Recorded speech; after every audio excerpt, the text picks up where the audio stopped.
So this company, Takata, built airbags that killed people instead of saving them. To understand this story better, we have to go back to 2004. A person driving a Honda gets in an accident, and when the airbag deploys, it doesn't just inflate, it explodes. Metal comes shooting out of it and it hits the driver in the face. Takata, the airbag company, hears about this, and they're like, we should probably look into this. But they do this sneakily. They conduct secret tests after work hours and when nobody is watching. They grab 50 old airbags from junkyards and they test them. What they find is metal inside the airbags, which means whenever the airbags deploy, they're going to shoot metal just like a grenade. When the engineers see this, they start panicking. And they're like, we need to fix this. We need to issue a recall right now. But then the executives step in. And instead of fixing the problems, they tell the engineers to destroy everything. Delete the test data, erase the video footage, and throw the airbag parts in the trash. Make it all disappear. And then they just go back to business as usual, selling millions of these airbags to every major car company in the world. 4 years goes by and the problem isn't getting any better. They finally issue a recall in 2008 for only 4,000 airbags. At this point, millions of these airbags are being used globally. They don't tell governments about this. They don't mention the deaths. They don't do any of the big recalls they should be doing. They hope nobody notices. But people keep getting hurt. In 2009, a driver in Oklahoma dies. In 2014, a pregnant woman in Malaysia gets in a small car crash and her airbag deploys. A metal fragment slices into her neck and she dies. 3 days later, her baby dies too. And this keeps happening over and over again. Finally, in 2014, the National Highway Traffic Safety Administration, they're like, okay, something's going on here. We have to look into this. So they start investigating. And that's when everything starts coming out. The secret tests from 2004, the deleted data, the cover-up, all of it. And senators are calling for criminal investigations. And the recalls start getting bigger and bigger.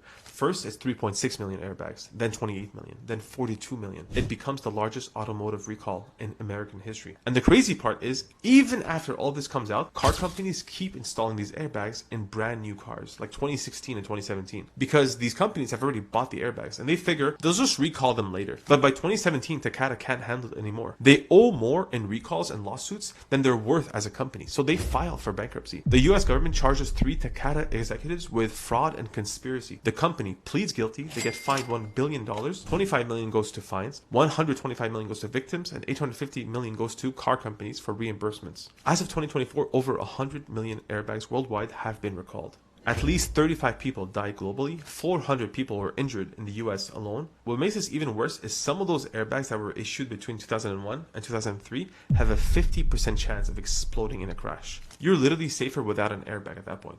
And millions of these cars are still on the road. People driving without knowing that they have a Claymore mine in their steering wheel. Some car companies have issued do not drive warnings. Like, don't even drive your car to the dealer, have it towed. The worst thing is Takata knew about this in 1999 before the first accident even happened. They knew the airbags were unstable. They knew it could kill people, but they used it anyways because it was cheaper. And when they got caught, they destroyed the evidence and they kept selling them for 4 more years. All that to save a few dollars. So yeah, the thing that's supposed to save your life ended up being the thing that killed you, and the company knew the whole time.